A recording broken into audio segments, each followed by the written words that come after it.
Shalom. Oh, wow. So, apologies. The meter says 44 seconds now on Facebook, but that suddenly appeared after just giving me this little spinny circle. So that's why I wasn't talking. I'm going to look today in Bereshit, that's Genesis, chapter 20, verse 1. I'll read it first in Hebrew. Misham Avraham Arza HaNegev Vayeshev ben Kadesh uven Shur Vayagar Bigarar. And so this is Avraham, and he had just met with those three strangers and made a deal, basically, with Adonai that the cities of the plain would be spared if 10 righteous people would be found. He apparently was quite agitated, knowing that his nephew Lot lived out in the cities of the plain in Sodom. And so it seems like maybe he had trouble sleeping because he got up very early in the morning and he saw the cloud rising like a furnace after the destruction, after the calamity for the cities of the plain. And now we come to chapter 20, verse 1, which I just read to you. And it says, Avraham journeyed from there to the region of the south and settled between Kadesh and Shur. And he sojourned in Gerar. And so we have this itinerary of Abraham's life, where he goes, and that's rather important. Wow, shalom, Lourdes. And where he moves is an interesting place. Kadesh is an oasis. It's about 46 miles south of Beersheba in the northeastern area of the Sinai. And Shur. Now, Shur probably refers to there's a wall of fortresses that the Egyptians had on their frontier up in what we now call Gaza. And between Kadesh, which is out in the middle of the wilderness, and Shur, this line of forts, was a valley called Gerar. Well, it may have been a city there, but also probably a territory as well. Being that Avraham was more of a nomad. Its exact location is uncertain, but it's between those two places. All right.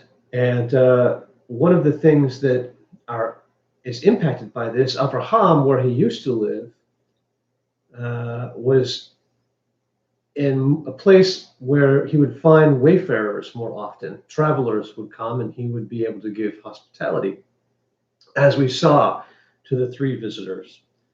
And now the Chumash, says that he would no longer be seeing wayfarers in this place. It's more of it's out of the way. And Kadesh and Shur were large cities in the area of the Philistine, the Philistines, in that part of Canaan. Now, Abraham going there, remember, Adonai told him to go throughout the territory, and anywhere that his feet touched and everywhere he saw would be part of the land. It would go to his ancestors. And so, being that he was down in this area, this is part of the territory that would become Eretz Yisrael, the land of Israel. Okay, so that's important to remember. And also the point of his moving on. I mean, we're only looking at one verse today. And, why did he move? He had split up from his nephew. His nephew had gone the way into the fertile plains, the lands that where basically the rich people lived. It seems he was guided by, a desire for wealth, while he left Avraham to go into the land of promise, and not knowing, maybe knowing, maybe not knowing that it was a land that was promised to Avraham.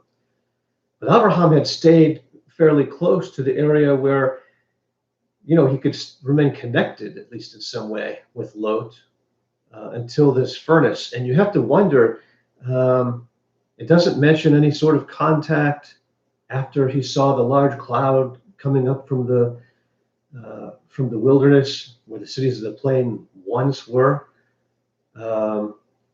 Maybe it was a terrifying sight and he moved away because he didn't want it. Maybe this would spread or something. Or maybe he moved away because he had given up hope for Lot. How could anyone have survived this? And anyway, in any sense, at some point, right, we as people sometimes, it's sad to say, but sometimes we give up hope. Maybe we shouldn't, but we give up hope. Even on family, sometimes it's very difficult. You can get so distressed about the situation of other people. And you see Abraham moving away, maybe for that reason, and yet we know from the omniscient narrator point of view that Lot did survive. But we don't know that Abraham knew that. And so maybe if he did give up hope, he shouldn't have. He shouldn't have. So maybe you have family and you see where they're going, and maybe you have very little hope, or maybe your hope has just run out for them. Well, be comforted in the thought that you don't know all of their circumstances and everything about them. And if they're still alive, there is always hope. There's always hope. So those are my thoughts. Again, it's only one verse today. I hope you enjoyed them. If you have any comments or insights, please share them. I look forward to seeing them. And if you have any questions as well. Shalom, shalom. Have a great day. B'Shem Yeshua.